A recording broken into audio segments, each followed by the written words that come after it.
Story Nest. एक जमाने में सरसब्ज जंगलों और बुलंद वो बाला पहाड़ों के दरमियान बसी एक सल्तनत में एक इक्केलमण और इंसाफ पसंद बादशाह हुकूमत करता था। इस सल्तनत के कल्ब में सुनहरी सीबों का एक खूबसूरत बाग था। वो सेब न सिर्फ खूबसूरत थे बल्कि जादुई खुसूसियात रखते थे। उन्हें खुशहाली, अच्छी सेहत और खुशकिस्मती की इलामत समझा जाता और रियासत के लिए तरक्की की वजह भी यही सेब थे। हर साल भरपूर फसल के लिए एहतियात से देखभाल की जाती और सीबों को एहतियात से महफूज किया जाता था ताकि वो पूरे साल के लिए बरकरार रहे। लेकिन इस खूबसूरत रियासत में एक पुरस्कार और जादुई मखलूक मौजूद थी जिसे एक फायर बर्ड कहा जाता था। इसके पनख हंगारों की तरह होते थे, चमकते थे और एक निहायत खूबसूरत आवाज जो रात भर गूंजती थी। फायरबर्ड हर साल बादशाह के बाग से सुनहरी सीप चराने के लिए आसमान से झपटता, जिससे पूरी रियासत में हंगामा खीजी का माहौल होता।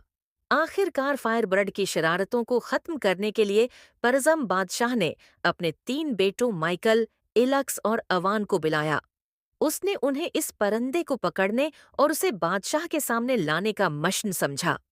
बादशाह ने कहा, देखो मेरे बेटों, फायरबर्ड हर साल हमारी गोल्डन सेब की फसल चुरा लेता है, जिससे हमारी रियासत को नुकसान उठाना पड़ता है। हमें उसे ऐसा करने से रोकना होगा।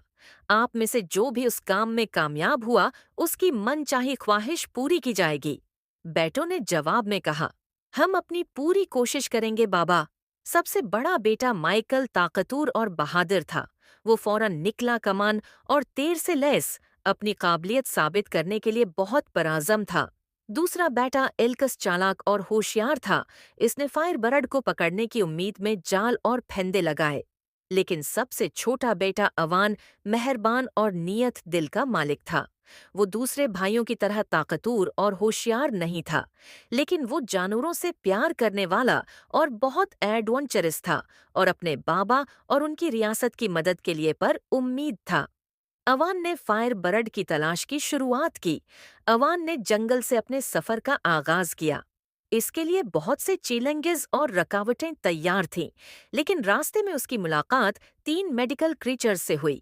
एक एकलमंद बोरा अलो, एक तेज रफ्तार लोमड़ी, एक ताकतवर रेच एकलमंद बोरा अलो ने अपनी गहरी बसीरत और दूरअंदेशी के साथ अवान को जंगल में महफूज तरीके से जाने और अपने सफर में दानिशमंदाना फैसले करने में मदद की।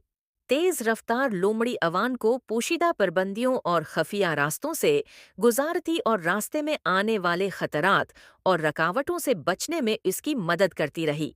ताकतूर रेच शानदार और कदौर था। इसने अपनी ताकत से अवान की हिफाजत की जिम्मेदारी ली। रेच जंगली दरिंदों से मुकाबला करता और अवान के लिए रास्ता आसान बनाता रहा।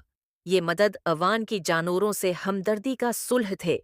अपने दोस्तों की मदद से अवान आखिरकार पहाड़ की चोटी पर मौजूद उसके घोंसले तक पहुंच गया, जहां फायरबर्ड सितारों के नीचे बैठा अपनी खूबसूरत आवाज में गंगना रहा था। अवान एहतियात से उसके करीब पहुंचा। उसका दिल बहुत जोर से धड़क रहा था। फायरबर्ड को ताकत से पकड़ने के बजाय अवान ने उससे नरमी और प्यार से बात की और दोस्ती का हाथ बढ़ाया। वो एक जादुई पंदा था और अवान के सलूक से बहुत मुतासिर हुआ और महल जाने पर राजी भी, जहां इससे बादशाह के सुनहरी सेब चुराने की जरूरत नहीं थी।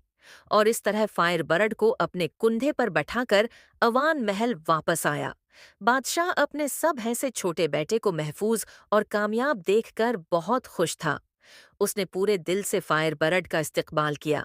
कहानी यही खत्म नहीं होती, क्योंकि सफर के दौरान अवान का गुजर एक ऐसी सल्तनत से हुआ था जिसमें एलिना नामी एक अक्लमंद और खूबसूरत शहजादी रहती थी और अवान की हिम्मत और दिल की पाकीज़गी से बहुत मुतासिर थी।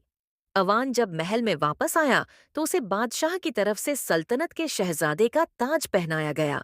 जब उसकी ख्वाहिश पूछी गई, इसने शहजादी एलिना से शादी की ख्वाहिश जाहिर की, जो दोनों तरफ के बादशाहों ने कबूल की और धूमधाम से दोनों की शादी कर दी गई। फायरबर्ड ने उनकी शादी पर अपनी आवाज का खूब जादू जगाया।